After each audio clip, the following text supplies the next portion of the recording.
faire des exercices. Alors je vous lis celui-là. Il est à la page 246. ABCDEF est un hexagone régulier, ça veut dire tous les côtés sont égaux, tous les angles sont égaux. Hexa veut dire 6. Hexa. Il y a 6 côtés. Complétez la figure et les phrases suivantes. Le triangle ABO et le triangle CDO sont symétriques par rapport à une droite delta. Il faut la trouver bien sûr. Construire la droite delta sur le dessin. Deuxième question. L'image du triangle ABO dans la translation qui transforme C en D, c'est le triangle. Alors à vous de le dire. Troisième question. Complétez les égalités vectorielles. Bien. Alors voici le polygone. Poly veut dire plusieurs. Polygone régulier, ça veut dire tous les côtés sont égaux et tous les angles au sommet sont égaux. Comment le construire? Eh bien, je vous montre comment le construire. Il y a 6 côtés. Donc, nous allons diviser la longueur de la circonférence en degrés, c'est 360 degrés. Voilà les degrés exactement comme dans le rapporteur. Puisqu'il y a 6 côtés réguliers, on va diviser par 6.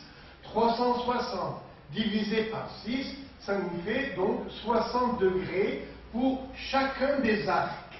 Donc, les angles au centre, eux aussi, mesurent 60 degrés. Là, nous avons le rayon R. Ici, le rayon R. Et nous allons prouver que CD, lui aussi, a pour longueur R.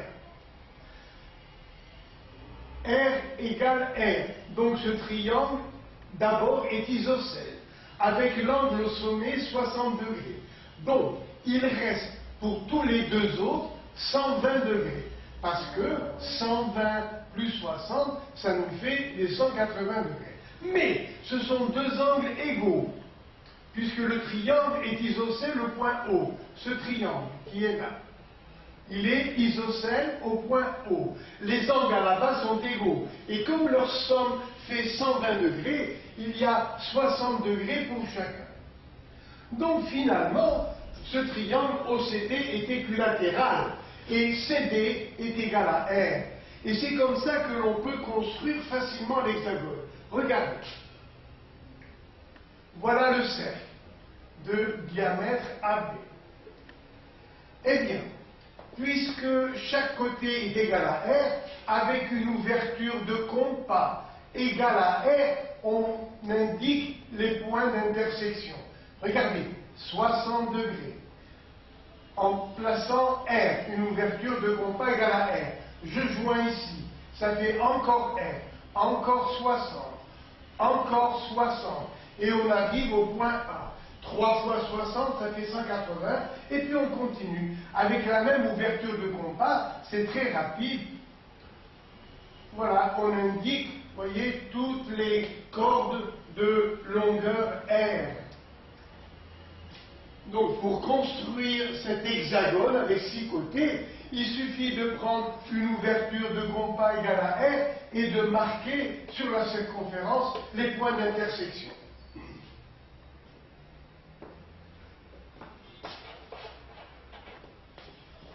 Alors, maintenant, première question. Le triangle ABO et le triangle CDO sont symétriques par rapport à une droite delta, il faut la trouver.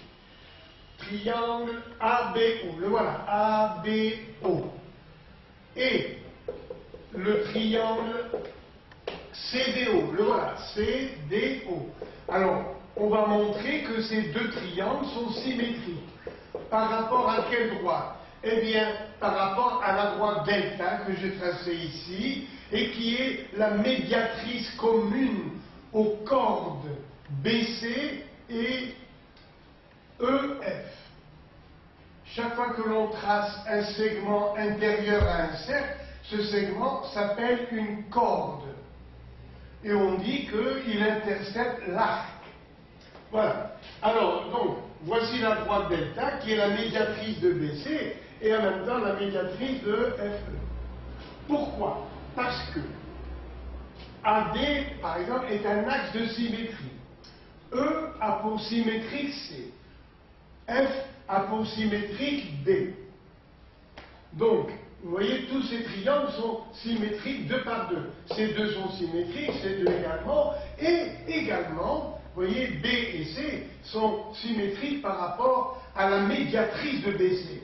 Et la médiatrice de BC est aussi la médiatrice de EF par symétrie. Voilà, par rapport à delta. Alors, donc, ces deux triangles, regardez, A et D sont symétriques par rapport à O. B et C sont symétriques par rapport à delta. Donc, les deux triangles OAB et OCD sont symétriques par rapport à la droite delta. Après, construire la droite delta sur le dessin, eh bien, on trace la hauteur qui est aussi un axe de symétrie de la figure. La hauteur de ce triangle, c'est aussi la hauteur de l'autre triangle, et c'est un axe de symétrie pour toute la figure. Deuxième question. L'image du triangle ABO. Le voilà. ABO. Dans la translation qui transforme C en D, alors, regardez, comment passons-nous du point C au point D? Par ce mouvement. Regardez, hop, du point C au point D. On passe du point C au point D par le mouvement que je vous montre. Ce mouvement caractérise un vecteur V. Et chaque fois qu'on déplace un point de la figure par une translation, vous voyez, par un déplacement égal à un vecteur V, ce déplacement s'appelle une translation. Je fais un petit résumé. Voici un vecteur V qui est fixe, un point M quelconque. Faisons subir à M la translation de vecteur V. Ça veut dire qu'à partir de M, on trace un vecteur égal à V. Et on arrive à un point M', appelé l'image de M par la translation de vecteur V. Ici, il faut trouver ce vecteur. Eh bien, on nous dit, la translation transforme C en D. Regardez encore le mouvement. Je passe de C en D, directement, grâce à un vecteur V, qui est égal à CD. V égale CD. Voilà, mouvement CD. Après, B se transforme en O. Alors, regardez ici. Dans ce mouvement, que devient A par la translation de vecteur V? Alors, on va faire à partir de A ce mouvement. Le voilà, ce mouvement. Donc, A a pour image F. Après, B, je refais ce mouvement, cette translation. B a pour image O. Après, dans ce mouvement, O devient E. Et voilà.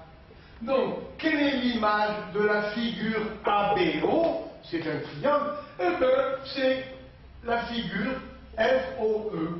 Voilà. FOE est donc l'image de ABO.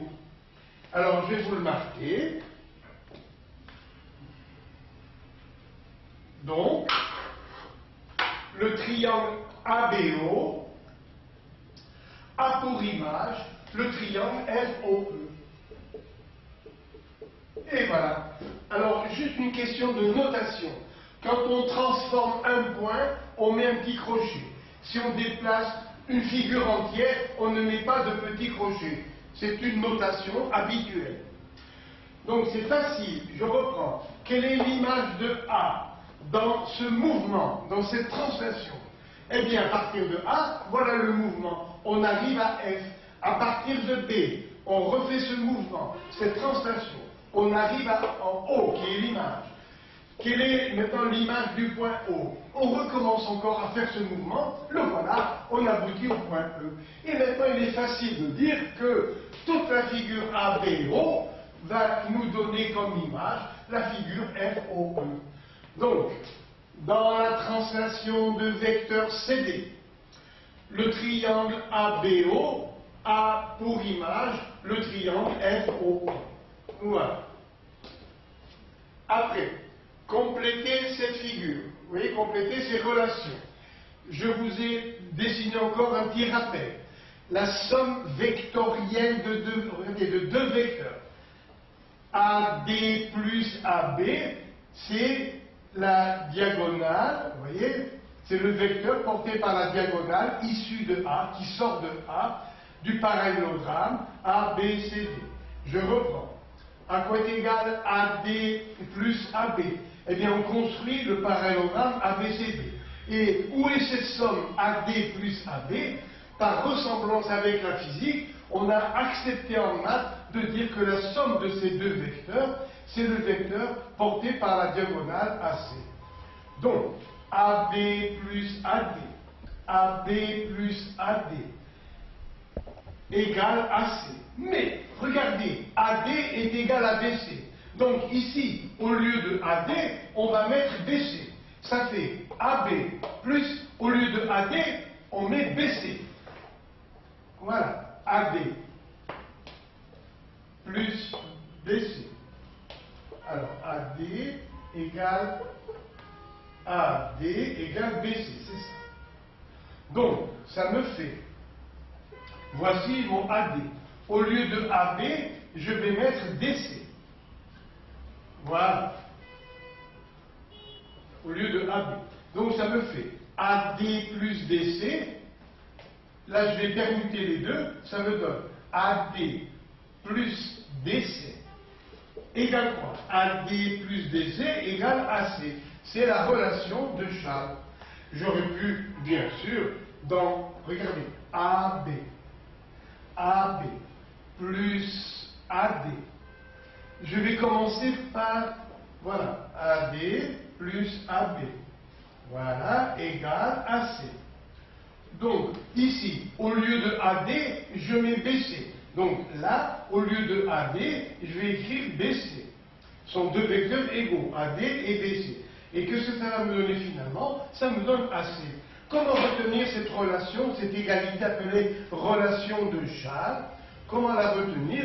Eh bien, B et B, B à la fin, B au début disparaît. Et ça nous donne AC.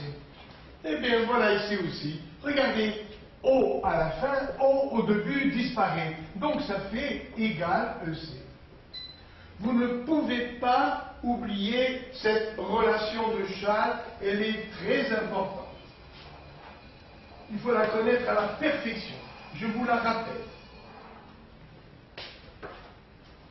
En physique, les savants ont constaté il y a quelques siècles que si l'on applique deux forces, F1 et F2, à un petit objet, comment va-t-il se déplacer? Eh bien, il se déplace, d'après l'expérience, comme s'il était soumis à une seule force, appelée la résultante.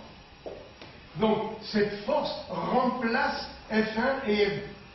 Donc, en physique, on a constaté d'après l'expérience, il n'y a pas de démonstration, que un objet, un petit objet, soumis à deux forces concurrentes, F1 et F2, issues de A, vont déplacer l'objet comme s'il était soumis à une force unique, portée par la diagonale du parallélogramme de côté F1 et F2. Il n'y a pas de démonstration, c'est seulement l'expérience. Alors, les mathématiciens ont accepté la même démonstration avec des vecteurs, puisqu'un vecteur représente une force, un mouvement. Alors, donc, AB plus AD, par ressemblance avec la physique, égale AC. Donc, AB plus AD égale AC. Maintenant, regardez AD. Le voilà, on le retrouve ici, en BC. Donc, au lieu de AD, je vais mettre, au lieu de AD, je mets BC. Ça donne AB plus BC égale à C. Comment retenir? C'est-à-dire, regardez, B a disparu. B est à la fin, B est au début. Et alors, pour faire la somme, vous dites égal à C. Voilà. Donc ici, vous avez EO plus OC. Eh bien, O est à la fin, O est au début, il disparaît et ça donne EC. Donc, sur ce dessin, où est EO? Le voilà. EO, voilà le vecteur EO. Plus OC. Plus OC. Voilà. Égale EC.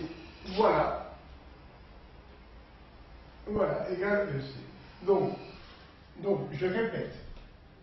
Vecteur AD plus vecteur AB égale vecteur AC. Mais, au lieu de AD, on peut remplacer par BC. Donc ici, j'ai remplacé AD par BC. Regardez. AB plus AD.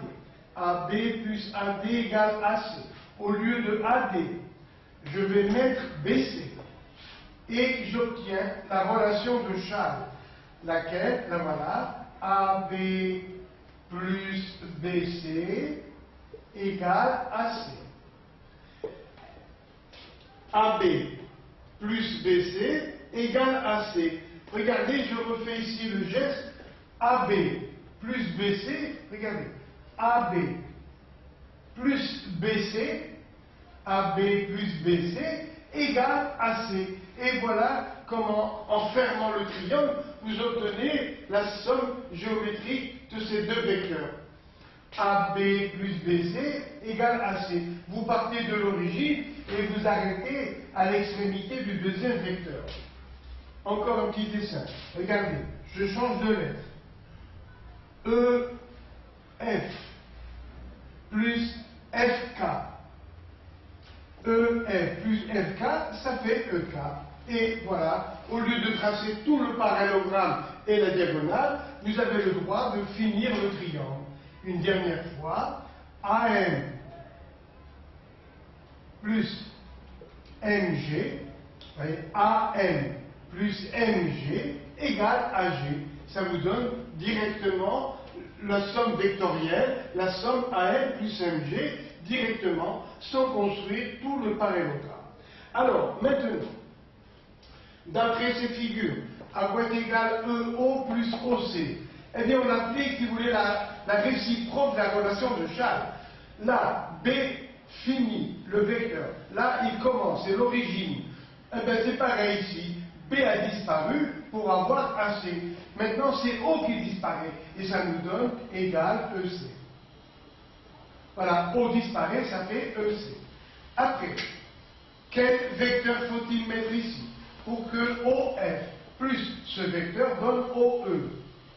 Bien, donc F a disparu, ça veut dire qu'il commence en F. Et là, c'est la fin du deuxième vecteur, c'est-à-dire FE. Regardez, OF plus FE, F disparaît et ça donne OE. Et voilà terminé le premier problème. Alors, problème suivant. Exercice 7, à la page 258 du livre de deuxième année. Premièrement, tracez un cercle C de centre O et de rayon 3 cm. R égale 3 cm. Le voilà. Tracez un diamètre AB et un rayon OC perpendiculaire à AB.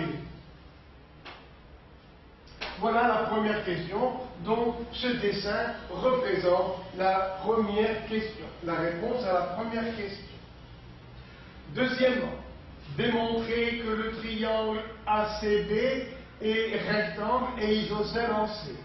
Démontrer que le triangle ACB est à la fois rectangle et isocèle au point C, c'est-à-dire montrer que cet angle est droit.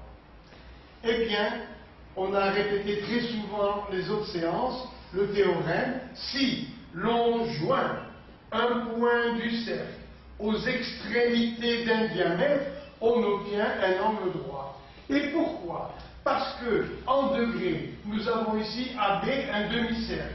Donc, sa mesure, c'est 180 degrés. Si vous mesurez en degrés le demi-cercle, ça vous donne 180. Et l'angle inscrit a pour mesure la moitié de la mesure de l'arc qu'il intercepte. Donc, nous avons ici 90 degrés, c'est-à-dire un angle droit. Ou bien, rappelez-vous gentiment le théorème, c'est la 12e fois que je vous le dis, si l'on joint un point du cercle aux extrémités d'un diamètre, on obtient un angle droit. Maintenant, pourquoi est-il isocèle? Eh bien, regardez. Nous avons ici O milieu de AB. Donc, CO est une médiane, mais elle est aussi perpendiculaire. Donc, le triangle ACD est isocèle au point C. Deuxième démonstration. Regardez, O est le milieu de AB. Donc là, on a R et ici R. De plus, CO est perpendiculaire à AB. Donc la droite CO, vous voyez, est une médiatrice du segment AB. Et tout point de la médiatrice d'un segment est à égale distance des extrémités de ce segment. Je répète, CO, vous voyez, arrive au point O, milieu de AB. En plus, CO est perpendiculaire à AB. Donc la droite CO est un axe de symétrie, c'est la médiatrice du segment AB. Et on sait que tout point de la médiatrice est à égale distance des extrémités du segment. Tout point de la médiatrice d'un segment est équidistant, ça veut dire à égale distance des extrémités du segment. Donc CA égale CB. Donc le triangle ACD est rectangle, il est isocèle, donc il est rectangle et isocèle. Calculez l'aire du triangle. Bien. Alors AB égale 3 plus 3, ça fait 6 cm. La hauteur OC est égale au rayon, c'est-à-dire 3 cm. Donc, petit h égale OC égale 3 cm. Donc, à quoi égale l'aire? Eh bien, c'est le produit de la base par la hauteur divisé par 2. Alors, la base vaut 6 cm, la hauteur vaut 3, et on divise par 2. Donc, vous voyez que l'aire est égale, 6 demi, ça fait 3, 3 fois 3, 9 cm². Voilà. Exercice 8, à la page 259 du livre de 2e année. Unité de longueur 1 cm. Et voici la figure qu'on donne. Avec, regardez, LOK aligné, JON aligné. En plus, l'angle K est droit. Et les mesures en centimètres. 2, 3,6, 3 et 5,4. Voilà donc le dessin. Alors, regardez, les points LOK sont alignés. LOK sont alignés. Les points NOJ, NOJ sont alignés. Le triangle OKJ est rectangle en K. Voilà donc l'hypothèse, ce qu'on nous donne. Calculez les angles KOJ et OJK. Calculez KOJ. KOJ, il faut le calculer. Et OJK, et celui-là. Par hypothèse, ce triangle est rectangle. Donc les angles de mesure X et Y sont complémentaires. Il suffit de calculer X grâce à la trigonométrie. C'est-à-dire cosinus de l'angle X dans ce triangle rectangle. Cosinus X égale côté adjacent sur hypoténuse. Ça fait 2 tiers. Donc, réciproquement, à quoi est égal l'angle X? L'angle X égale la relation inverse du cosinus, qui s'écrit cos moins 1, du nombre 2 tiers. Et voilà, pour avoir le cos moins 1, vous tapez sur la calculatrice les boutons Shift cos et puis 2 tiers. Voilà, et ça vous donne l'angle X. La calculatrice nous donne X égale KOJ égale 48 degrés. Et pour trouver la mesure de l'angle OJK de mesure Y, c'est le complémentaire de 48 degrés, c'est-à-dire 42 degrés. Voilà pour les mesures des angles. Montrer que les droites JK et LN sont parallèles. Montrer que les droites JK et LN sont parallèles. Alors là, on va faire appel à la réciproque du théorème de Thalès. Théorème de Thalès. On va donc chercher la réciproque. Bien. Alors, on a dit, regardez ici, ces deux lignes. N, O, K sont alignées dans cet ordre. N, O, J sont alignés dans cet ordre. Ça veut dire que N correspond à L, O se correspond à lui-même et J correspond à K. Alors, nous allons former les rapports ON sur OK ou OK sur OL, c'est pareil. Alors, OK sur OL égale 2 sur 3,6. Ça fait 1 sur 1,8. C'est-à-dire 10 sur 18. Divisons par 2, ça fait 5 neuvièmes. Calculons le rapport OJ sur ON. OJ sur ON égale 3 sur 5,4. Ça fait 30 sur 54. Voilà. Simplifions par 6. 30, c'est 6 fois 5. 54, c'est 6 fois 9. Simplifions par 6 et vous voyez, on trouve 5 neuvièmes. Donc, ce rapport vaut 5 neuvièmes, celui-là vaut 5 neuvièmes. Donc, OK sur OL égale OJ sur ON. Les rapports sont égaux. Donc, les droites sont parallèles. JK et LN sont parallèles. Donc, JK, la droite JK est parallèle à la droite LN. De plus, lorsque deux droites sont parallèles, toutes perpendiculaires à l'une et perpendiculaires à l'autre, donc l'angle L est droit, lui aussi vaut 90 degrés. Je recommence. On vient de montrer que JK est parallèle à LN. Et quand deux droites sont parallèles, toute droite perpendiculaire à l'une est perpendiculaire à l'autre. Donc, vous voyez, L égale 90 degrés. C'est un angle droit. On déduit que OJK égale OLN. Alors, regardez. OJK, le voilà, égale OLN. Pourquoi sont-ils égaux? Eh bien, regardez, ces deux droites sont parallèles. Là, nous avons une séquence. Et deux angles alternes internes sont égaux. Donc, on retrouve Y. Bien sûr, voici le rappel. Voilà deux droites parallèles, une séquence. Et ces deux angles occupent la position d'angle alterne interne que j'écris ici. Angle alterne interne. Voilà. Et deux angles alternes internes, par rapport à deux droites parallèles, sont égaux. Et voilà, donc ces deux angles occupent la position d'angle alterne interne. Que veut dire alterne? Alterne veut dire d'un côté et de l'autre. Voilà la séquence. Cet angle est à gauche, cet angle est à droite. Donc ils sont alternes.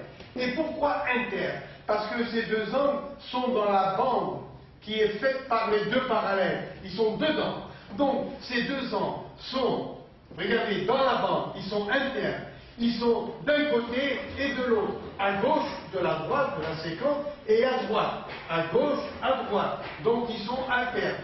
Et on les appelle alternes internes.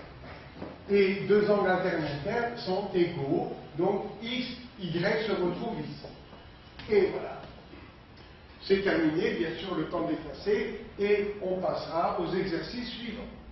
Alors, comme promis, encore des exercices. Le numéro 9. Un plan coupe, le voilà le plan, un plan coupe une sphère de centre O et de rayon 10 cm, R égale 10. Voilà le rayon. Selon un cercle C, le voilà, de centre H et tel que OH égale 6 cm.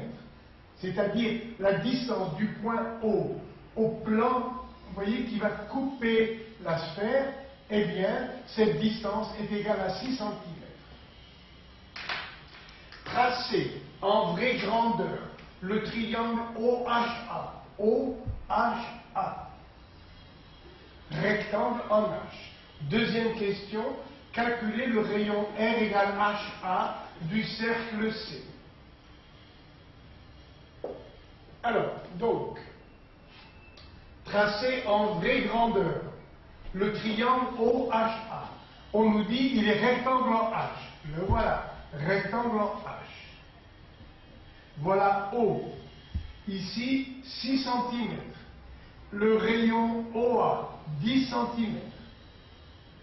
Et maintenant, donc voilà, en vraie grandeur. Alors, comment faire pour faire un triangle exact? Eh bien, nous allons placer OA. Voilà, OA égale 10. OA égale 10. Après, là, nous avons le point H en angle droit. Donc, je trace le cercle de rayon 5 cm. OA vaut 10. Cet angle est droit. Donc, je construis le cercle de diamètre OA de rayon 5 cm. L'angle H est droit, donc le point H appartient à ce demi-cercle. Nous avons OH égale 6, avec une ouverture de compas égale à 6 cm. Voilà, 6 cm. Je trace un arc de cercle qui coupe le premier au point H. Puisque H est sur le demi-cercle, l'angle OHA est droit. Et on a comme ça construit en vraie grandeur le triangle OHA.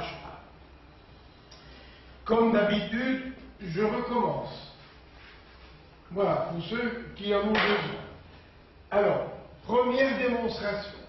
On place OA, 10 cm. Moi, bien sûr, beaucoup plus, pour que vous compreniez bien. OA égale 10. Je construis le cercle de diamètre, le demi-cercle de diamètre OA. Le voilà. Et nous avons OH égale 6. OH égale 6. De plus, l'angle H est droit. Donc, le point H appartient à ce demi-cercle. Sachant que OH égale 6. Avec une ouverture de compas égale à 6, je trace un arc de cercle qui coupe le premier au point H cherché. Puisque H est sur le demi-cercle, l'angle OHA est droit. Voilà. Et donc, voilà, je joins H et A, et ça me donne en vraie grandeur le triangle OHA. Avec ici 6. Deuxième démonstration qui ressemble bien sûr à la première. Regardez. Je trace d'abord l'angle droit. Regardez. Je trace un angle droit. Là, je place H. Je cherche O, OH égale 6. Alors, HO égale 6. 6 cm. À quoi est égal maintenant OA? OA égale 10. Donc, avec une ouverture de compas égale à 10, je trace un arc de cercle de rayon 10 cm. Et voilà l'angle droit. Voici le point A. OH vaut 6, H est droit, et OA égale 10 grâce à l'arc de cercle. C'est une démonstration, bien sûr, qui ressemble un peu à l'autre. Donc voilà deux constructions pour le triangle OHA. Alors celle-là, je la répète. Je construis un angle droit. Le voilà. Que j'appelle, vous voyez ici, ce point je l'appelle H, l'angle droit. Puis, sur l'un des côtés, je prends le point O tel que OH égale 6 cm.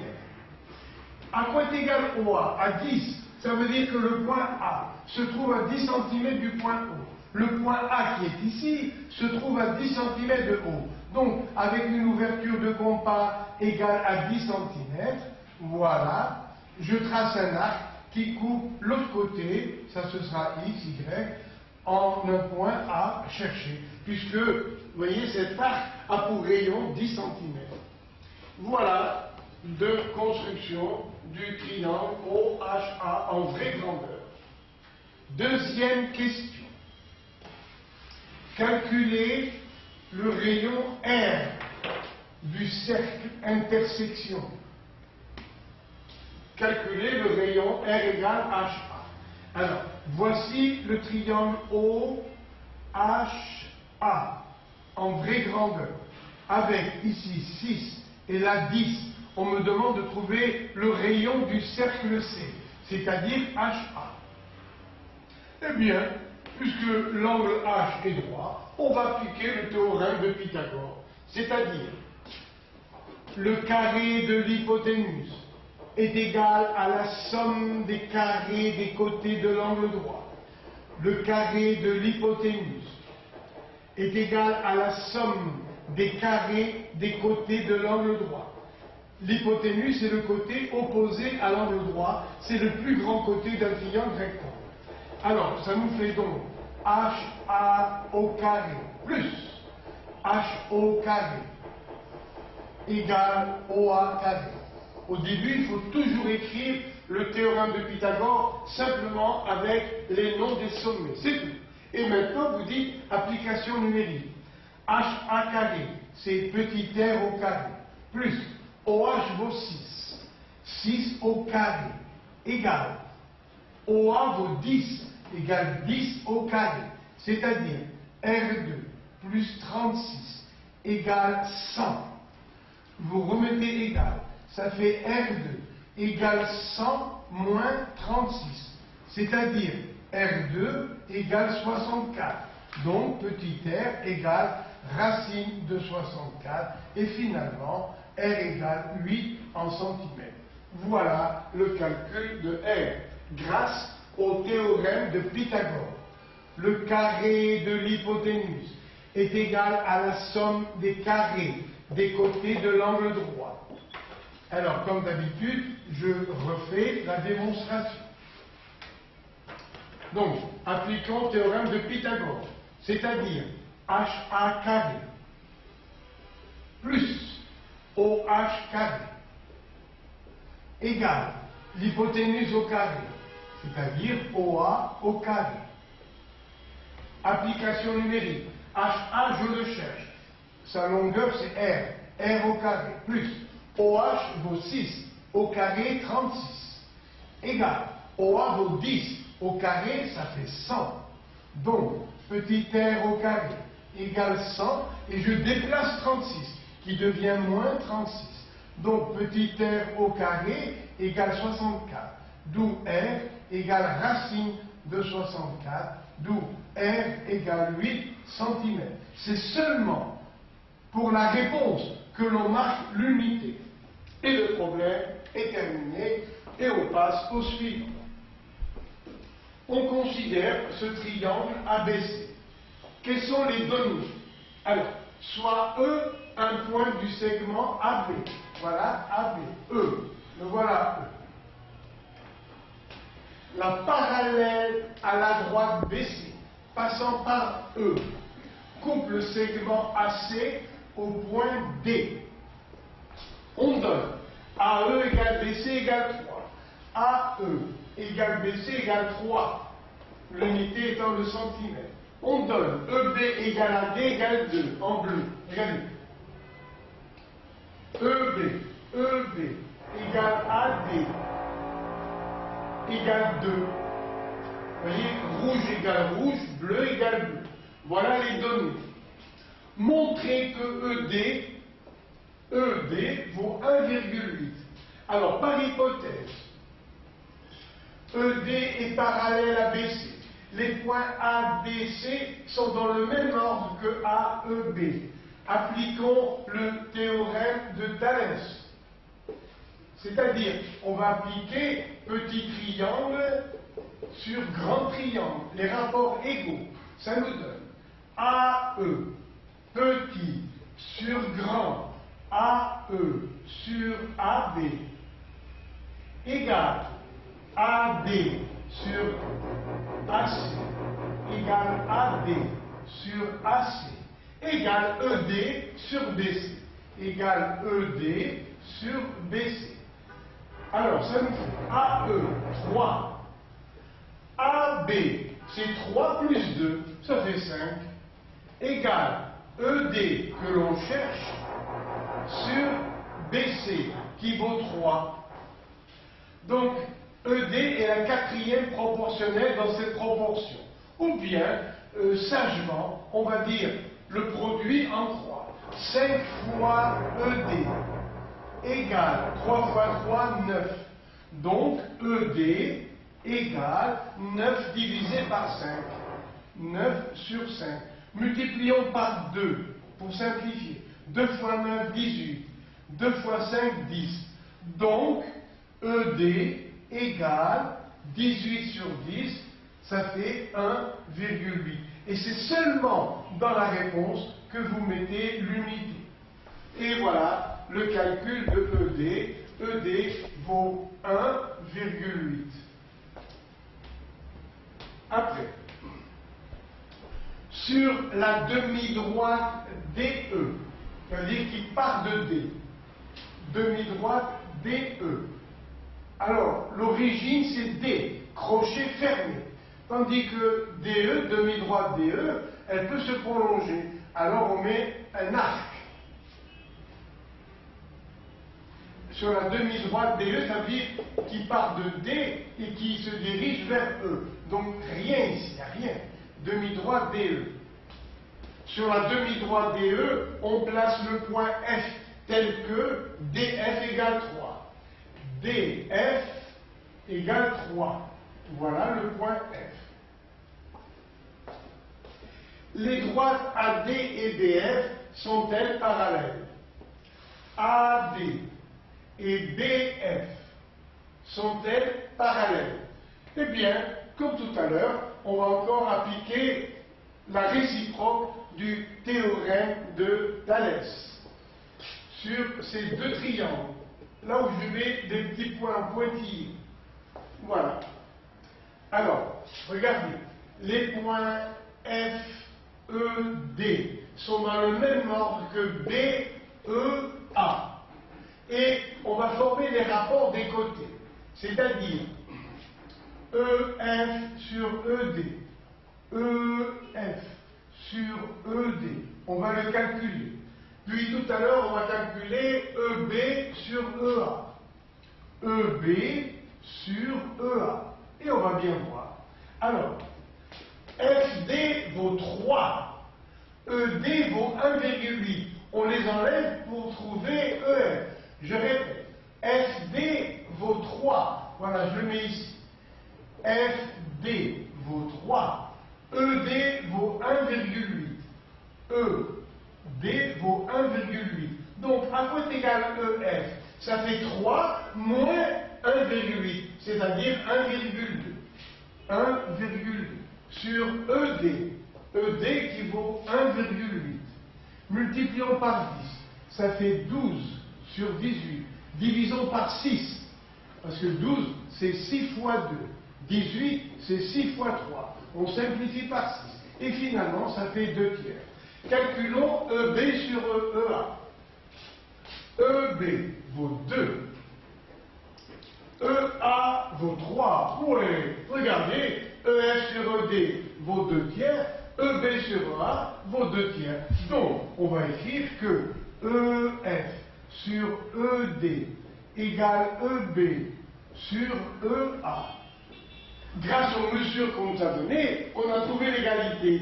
Donc, réciproque du théorème de Thalès, puisque les rapports sont égaux, c'est que les droites sont parallèles. AD et FB sont parallèles.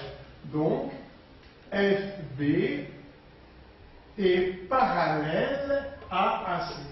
Et voilà. Donc, la dernière question que je reprends rapidement. Alors, montrer que FB est parallèle à AD.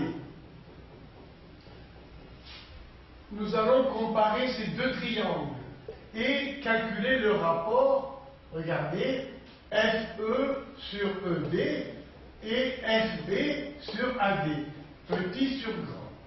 Alors, nous avons FD égale 10, le voilà, FD égale 10.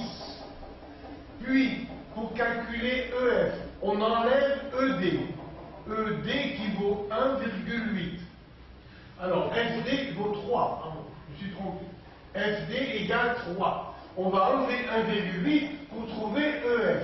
3 moins 1,8, ça fait 1,2. Donc, EF sur ED. EF sur ED. Ça fait 1,2 sur 1,8. Multiplions par 10. 12 sur 18, on simplifie par 6, ça fait 2 tiers. À quoi est égal maintenant EB sur EA? Eh bien, par hypothèse, on a 2 sur 3, 2 tiers. Donc, ces rapports sont égaux à 2 tiers.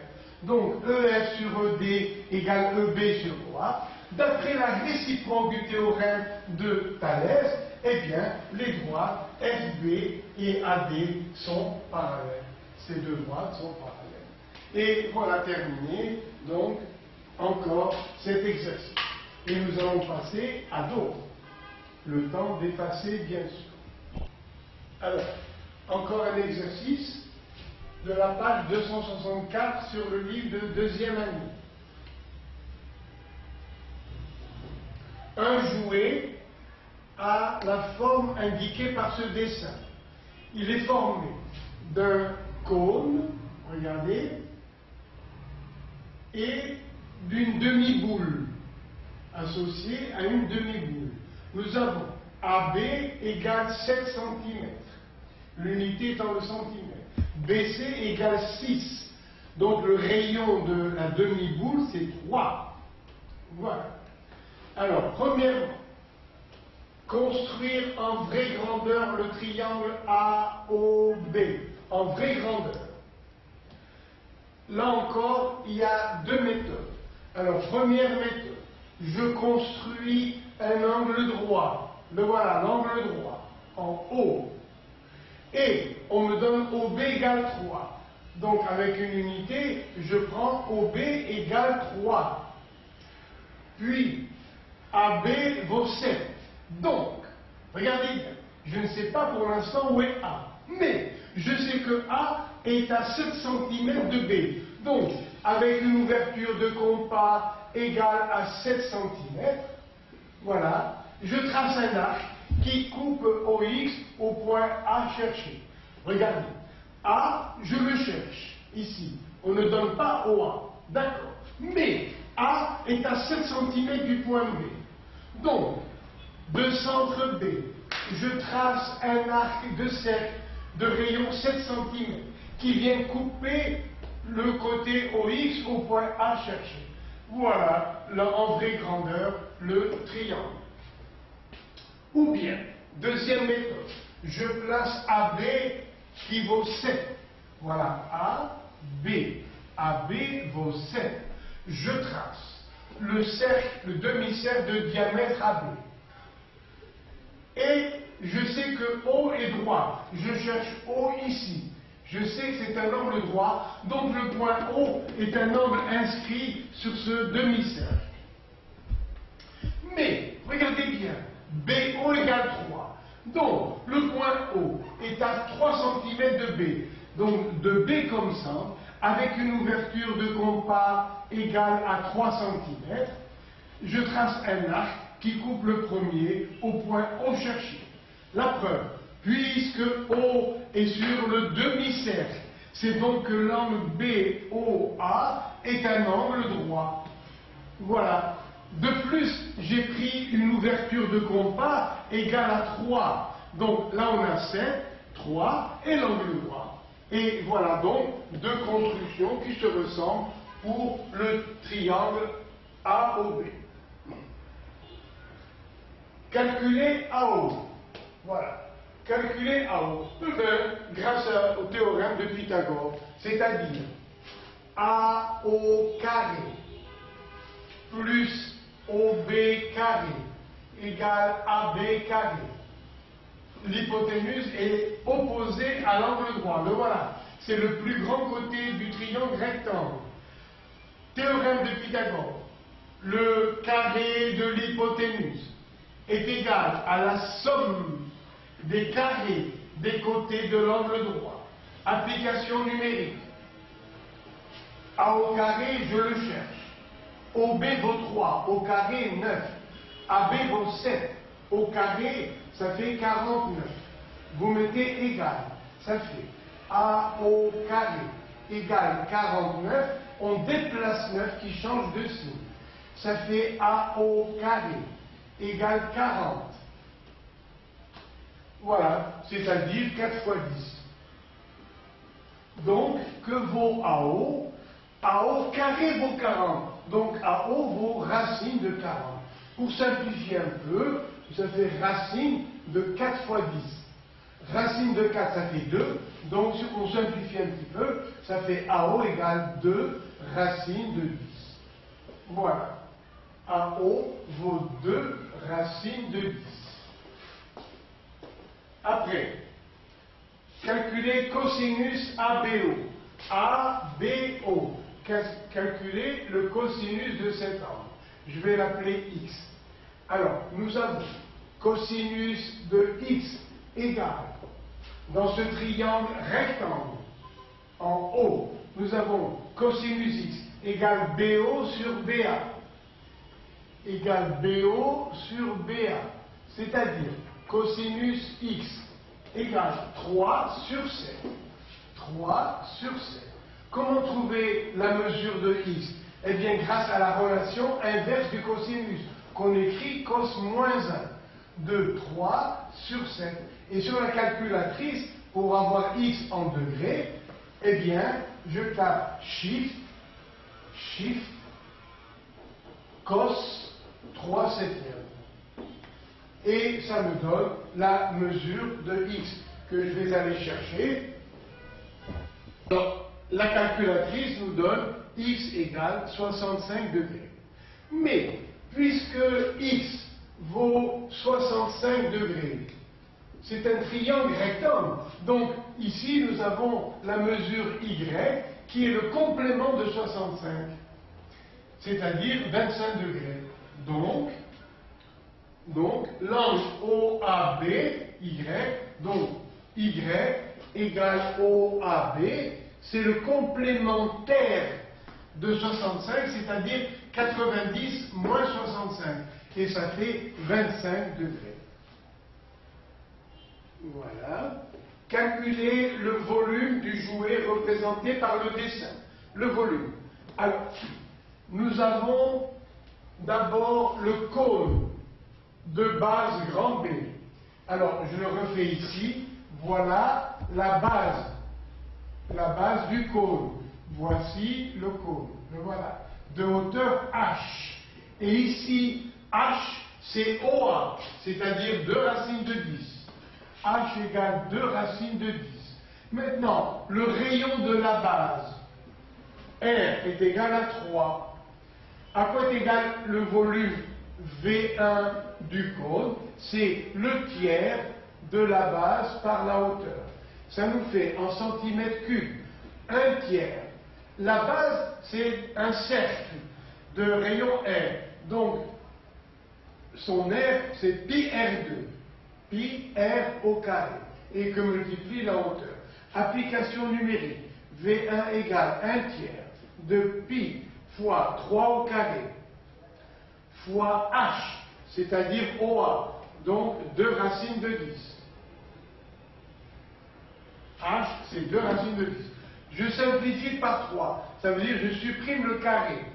Donc, V1 égale 2 fois 3, 6. 6 pi racine de 10. Voilà, V1. Maintenant, en bas, dans le jouet, il y a une demi-boule. Le volume de la boule. Volume d'une boule. C'est 4 tiers de pi r au cube. Mais là, pour la boule, on n'a que la demi-boule. Donc, le volume V2, c'est volume de la boule divisé par 2. Au lieu de 4, je mets 2. 2 tiers de pi r au cube. Application numérique. V2 égale 2 tiers de pi fois 3 au cube. Simplifions. 3 au cube sur 3 puissance 1. Ça fait 3 au carré. Donc V2 égale 2 pi fois 3 au carré. Que 3 au cube sur 3, ça fait 3 au carré. 9 fois 2, 18. Ça fait 18 pi. Donc à quoi est égal le volume du jouet? C'est V1 plus V2. C'est-à-dire 6 pi racine de 10 plus 18 pi. On peut mettre 6 pi en facteur. Volume du jouet égale 6 pi facteur de racine de 10 plus 3. 3 plus racine de 10. Au secours, la calculatrice. Vous voyez, je vais voir si par hasard j'ai fait l'application numérique. Alors la calculatrice donc nous donne 116 cm3 puisque l'unité de longueur était le centimètre. Et voilà donc une séance consacrée à 100% aux exercices. Merci et à la prochaine.